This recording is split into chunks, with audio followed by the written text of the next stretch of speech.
go now.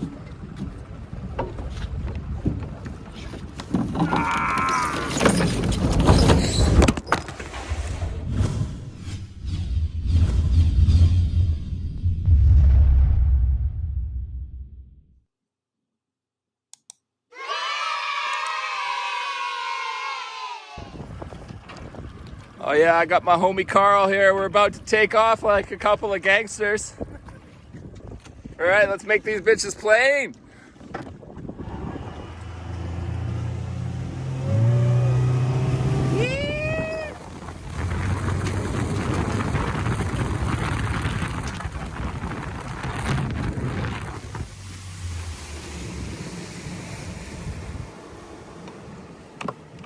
Killfish?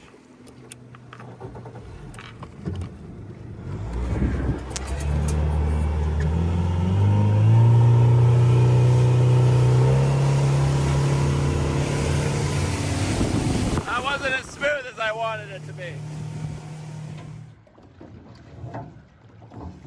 Well, I got my buddy Carl out here.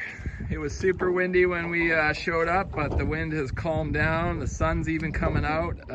My boat didn't sink, which is great. So the anchors and everything are still intact.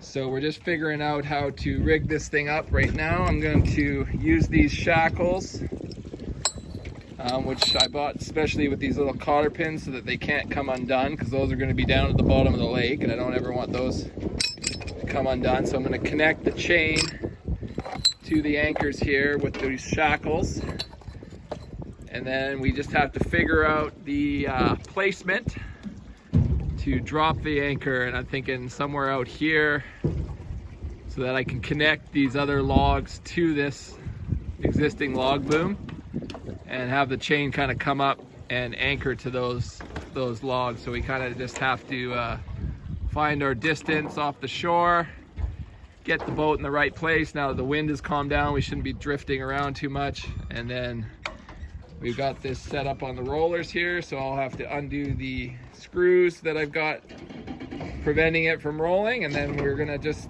hopefully not flip the boat and drop this anchor in. Stay tuned for another exciting development.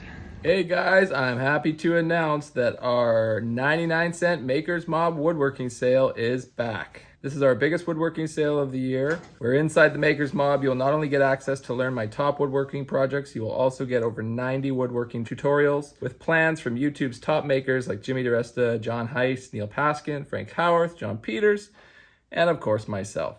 And right now, if you click the link in the description below, we are also hosting a 2-month router bit challenge where you can upload your projects that you have made and compete with woodworkers at different skill levels from all over the world in order to win thousands of dollars in prizes from CMT Tools and Tailored Toolworks. So click the link in the description below, learn woodworking from YouTube's top makers, and take advantage of this 99-cent sale before it ends. See you on the inside. So we found the middle of our 90-foot length of 5/8 chain. Now I'm using these shackles that come with a nut and a cotter pin to join the chain to my anchors here.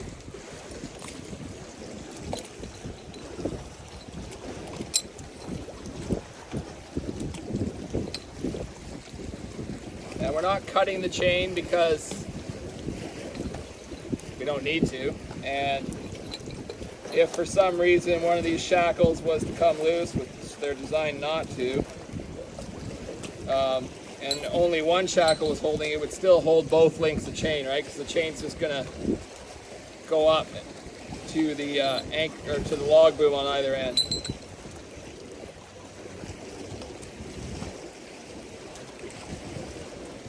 Link it there.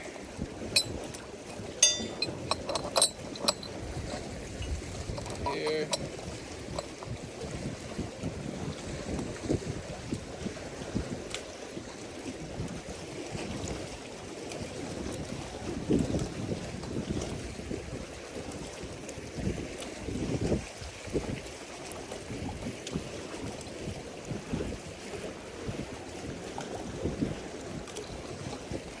Okay, so we're attached to our anchor.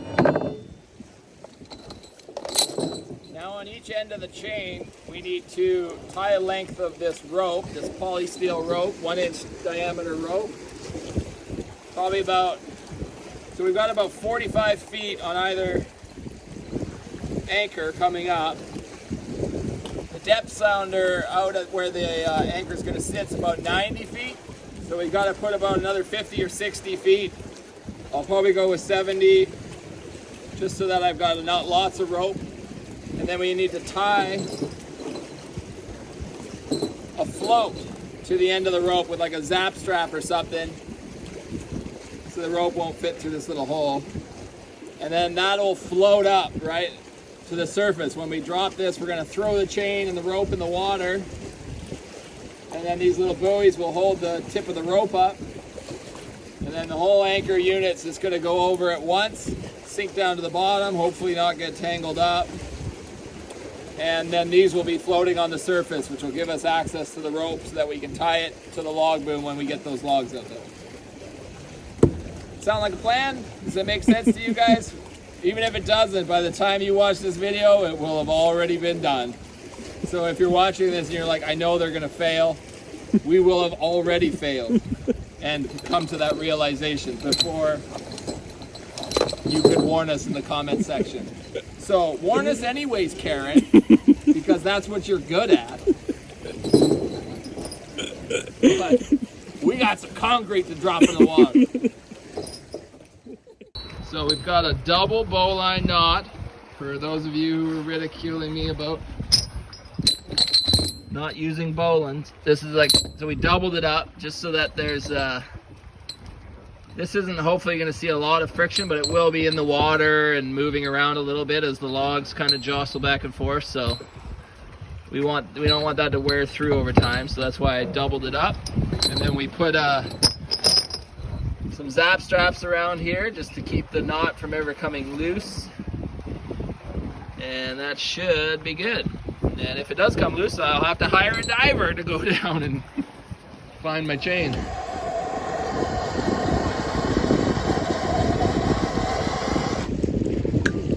That melted together.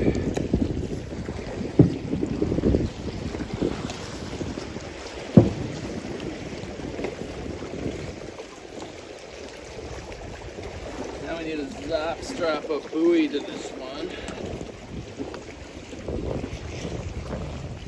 I'm going through the rope braid so that it can't slide off of there. That would be a tragedy.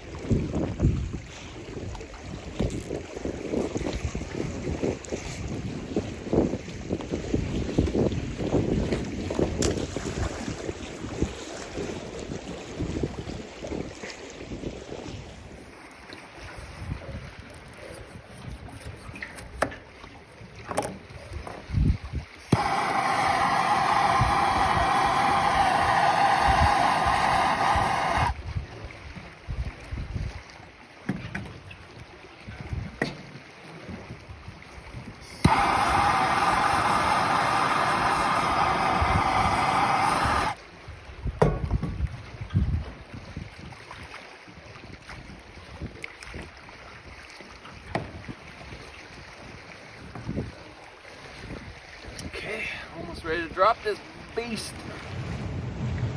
All right, we're moving. Carl's taking the boat over to the dock just to get out of the way here.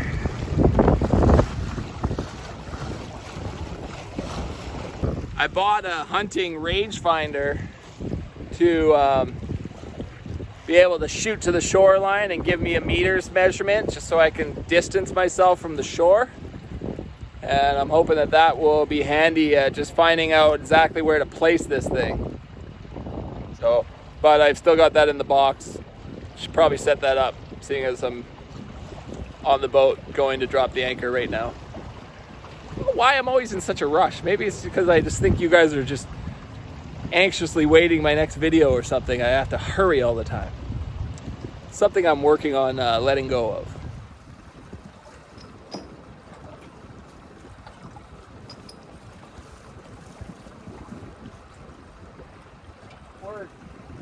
Go in there and let the rope go in the light here. Get both in the water.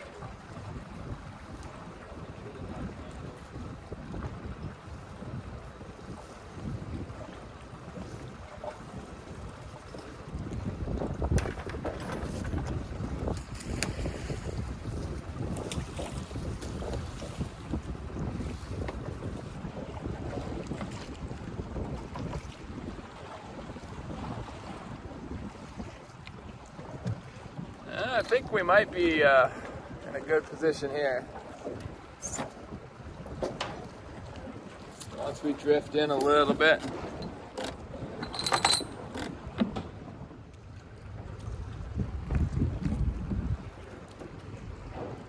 Okay, here's my drill. Are you gonna push all these boards in too? Yeah, we'll just pick them up after. They'll float.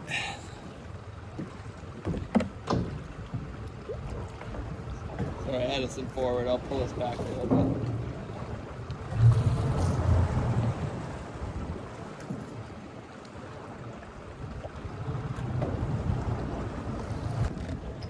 You want to take out those two final screws and just hold it?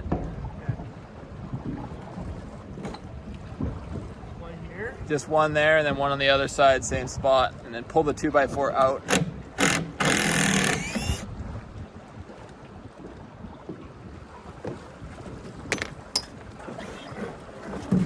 Same on the other side.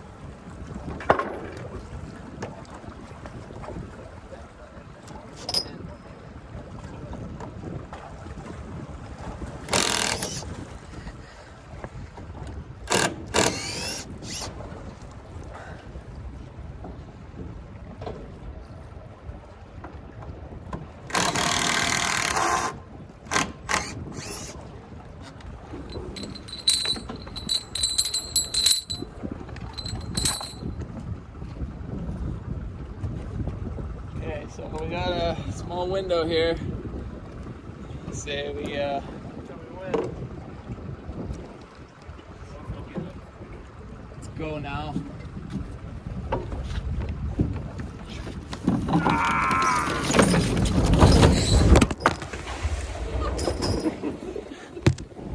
We're still alive!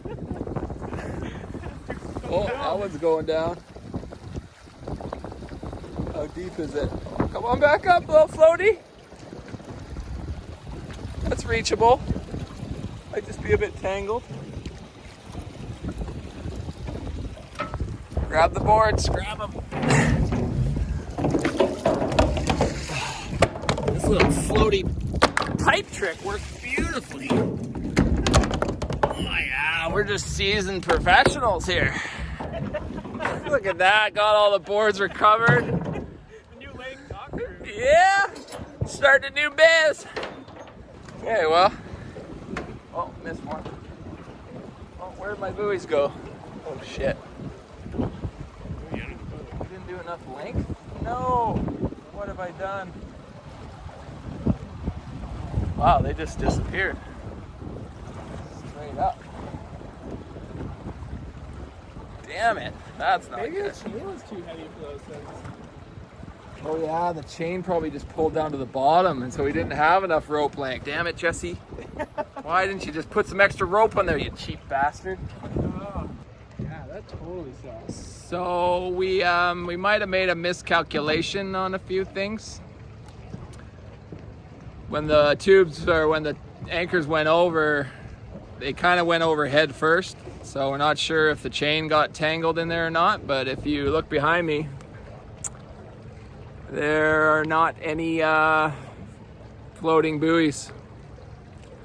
The ropes and the chain and the anchors are at the bottom somewhere, and we have no way to get to them.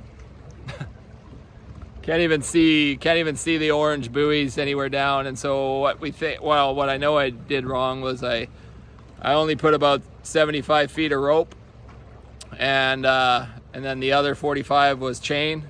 And that was supposed to be long enough to get me to the surface, but obviously the chain is way heavier and is going to pull the rope down. And I had about 90 feet of depth there, 90 to 100 feet, maybe even deeper, from the depth sounder.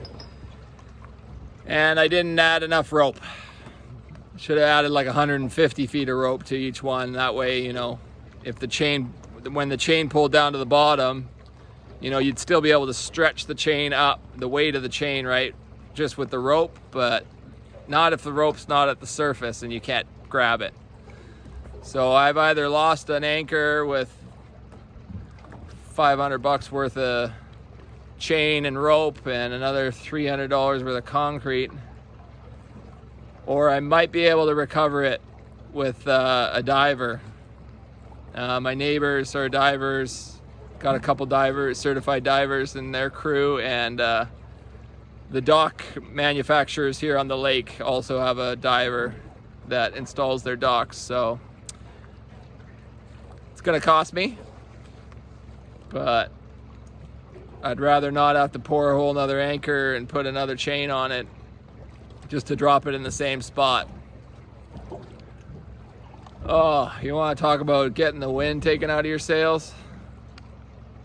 That did it for me. A lot of work went into getting that into the water.